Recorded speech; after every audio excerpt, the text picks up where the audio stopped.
Have you ever seen an owl and a cat falling in love and sailing away together? This sounds strange, right? So today we will explore a very beautiful nonsense poem written by Edward Lear. The name of the poem is The Owl and the Pussycat. So before we go into the poem, let's take a moment to understand the writer and the kind of a poetry he is known for, because that will really help us understand and read the poem in a better way. So we are reading a poem by Edward Lear, who was a 19th century English writer, illustrator and a poet during the Victorian period, and he is best known for popularizing the nonsense literature. Now, this was a time when the society was very focused on order, discipline, and the logic. People believed in proper behavior, clear meaning, and structured thinking. So, literature often reflected seriousness, morality, and the control.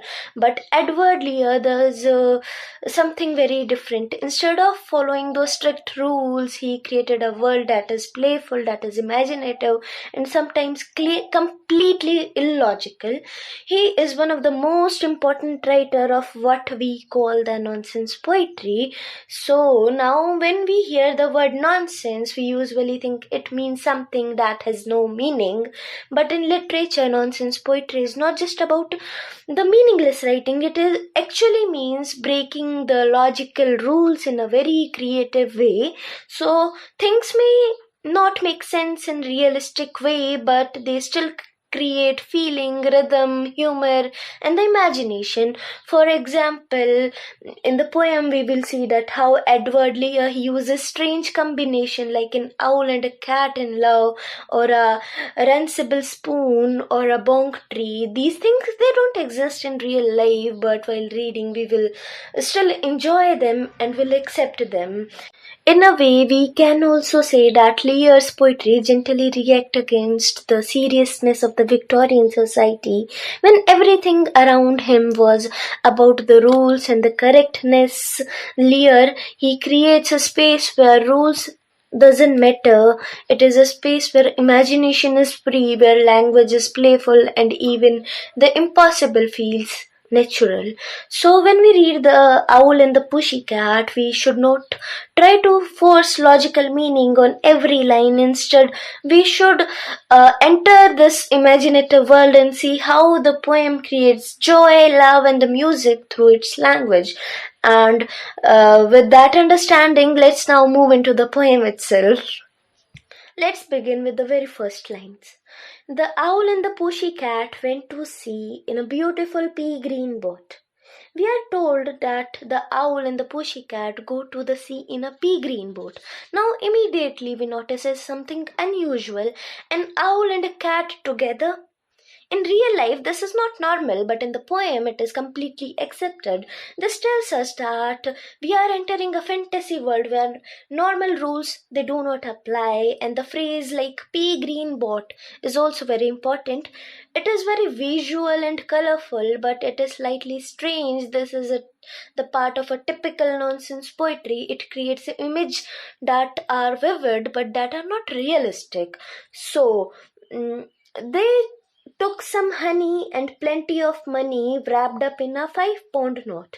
Here we are told what they carry with them. They take honey and money. Honey can symbolize sweetness, love, and the happiness, while money, it represents the practical needs, survival, and the security. So, in a way, they are prepared for both the emotional and the material life. The phrase 5 pound note, it adds a touch of a reality inside the fantasy world, which makes the poem even more interesting. So the owl looked up to the star above and sang to a small guitar. Now the owl, he looks at the stars at the beginning to sing. So this moment is very romantic. The stars create a dreamy atmosphere, and act of singing shows expression of the love. The small guitar, it adds a musical element, and remember that music is also a very important point in the nonsense poetry because sounds and rhythms they often matter more than the logical meanings. Oh lovely Pushy, oh Pushy my love, what a beautiful Pushy you are. Here the owl is directly expressing his love. He calls the pushy cat lovely and my love. This shows how deep affection is there, but also notice how simple and repetitive the language is. It sounds almost like a song, right? You are, what a beautiful pushy you are. So the repetition here is very important. You are. This creates the rhythm, emphasis, and the emotional intensity. It may seem simple, but it makes the feeling stronger and the more musical. So overall, this stanza shows the beginning of the love and how the musical expression is used and how a dream-like imaginative world is described, right? Now we are moving towards the second stanza. Pushy said to the owl, you elegant fowl, how charming sweet you sing. Now the pushy cat responds, she calls the owl elegant and praises his singing. This is important because it shows that the love is mutual. They both are admiring each other. Also, the word fowl is used as humorously. It reminds us against that we are in a playful nonsense world, so don't be serious. Oh, let us be married, too long we have tarried, but what shall we do for a ring? Now she suggests marriage. This is a very serious idea. Marriage represents commitment and the stability, but here it is introduced in a very light and a very simple way. Then comes a problem. They don't have a ring. So even in this fantasy world, there are small practical concerns. Moving next, they sailed away for a year and a day to the land where the bong tree grows. Now they go on a long journey. The phrase a year and a day, it is actually traditional. It appears in the old stories and the fairy tales that suggest a very long journey. But then we hear about the bong tree. Now this is completely a invented word. It doesn't have a real meaning in real, and that is exactly the point that Lear is playing with the language, showing that sound can be enjoyable even without the meanings.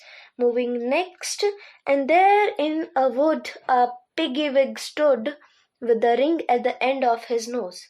Now they find a pig with a ring in its nose. This is completely absurd, but it is described so casually that we need to accept it. This is one of the key features of the nonsense poetry. The impossible is treated as very normal. His nose with a ring at the end of his nose. Again, there is repetition. It adds the rhythm, it adds the humor and the emphasis. It also makes the poem more musical and enjoyable to listen to.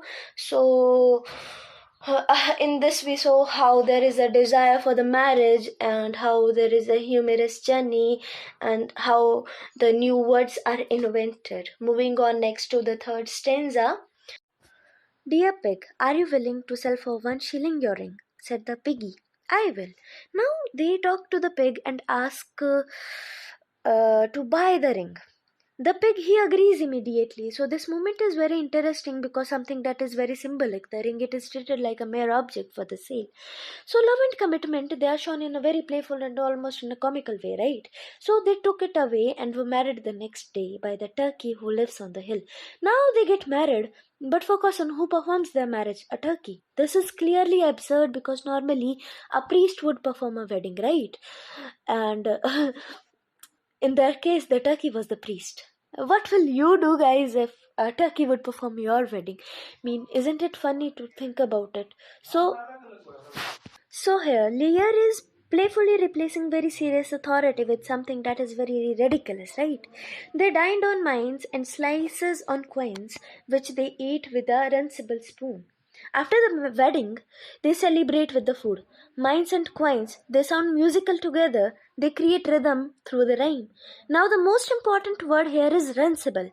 This is completely invented word.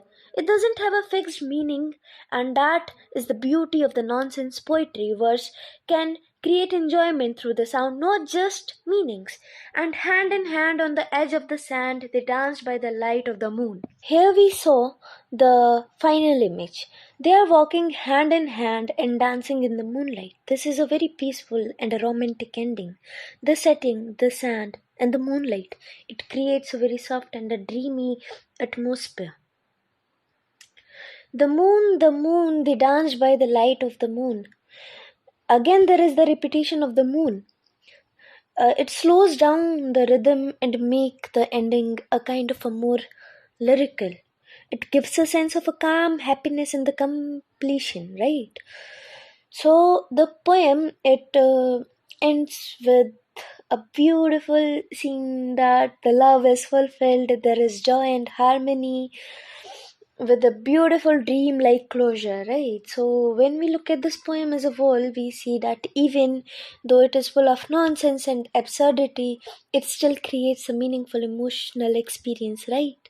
It shows us that love, imagination, and happiness do not always follow the logic, while this thing is also in the real life, right?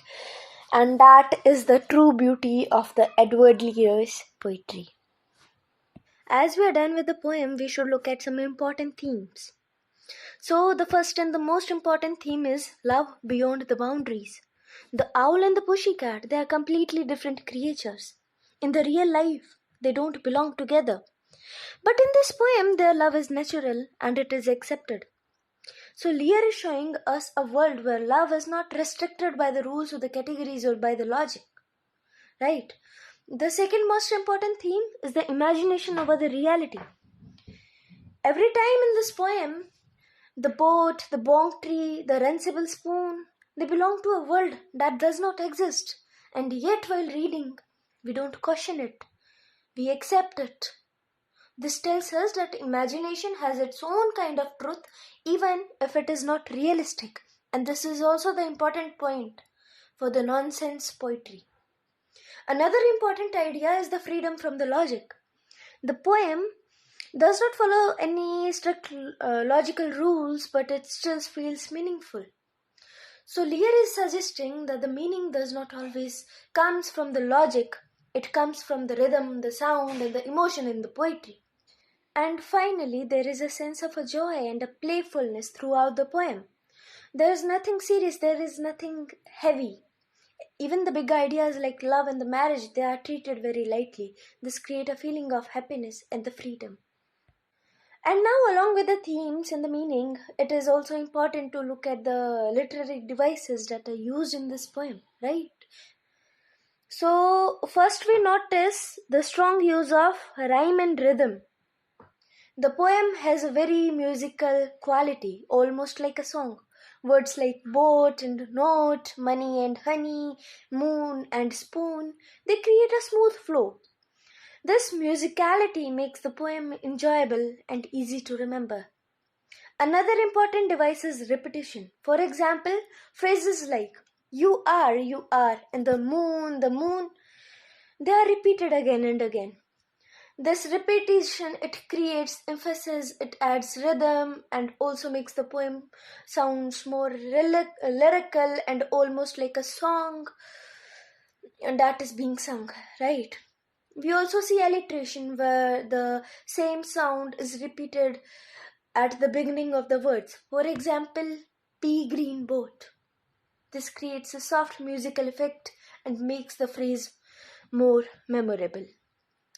One of the most important feature of this poem is the use of a neologism, which means invented words. Words like runcible and the bong tree, they do not have a real meaning, but they still sound pleasant and add to the playful tone of the poem. Another device is personification. Animals like the owl, the pussycat, the pig, and the turkey. They behave like humans. They talk, they fall in love, they get married, they celebrate. This makes the poem more engaging and it also adds to its imaginative world, right? We also find a strong imagery in this poem. Images like pea green boat, the stars, the sea, the moonlight, and the dance, it created a vivid picture in our minds. Even though the situation is unrealistic, the images, they still feel very clear and very beautiful. Finally, the poem, it uses humor and absurdity as a literary technique. Situations like a pig selling a ring from its nose or a turkey performing a marriage, they're clearly illogical, but they are presented in a light and humorous way which makes the poem enjoyable. So these literary devices, rhyme, repetition, imagery, invented words, they work together to create this poem that is not just meaningful but also musical, playful, and memorable. Poem from a more critical perspective, we can say that the Lear is gently challenging the strict thinking of his time. During the Victorian period, the society it valued the order, discipline, and the rationality. But in this poem, everything is illogical and yet it feels completely satisfying, right? So, in a way, Lear is showing that imagination is just as important as the reason. We can also think about the language here, words like runcible or the bong tree, they don't exist and they don't have a fixed meaning now, but they still create some mood, a rhythm, and a sense of enjoyment. So the poem shows that language is not just about the dictionary meanings, it is also about the sounds, about the feelings, about the creativity. So to conclude, the owl and the pussycat may appear very simple, but it is actually very carefully crafted poem. It creates a world where logic is not important, but the emotions, imaginations, and music are important. And perhaps that is what Lear wants us to understand, that sometimes the most meaningful things, they don't need to make perfect sense.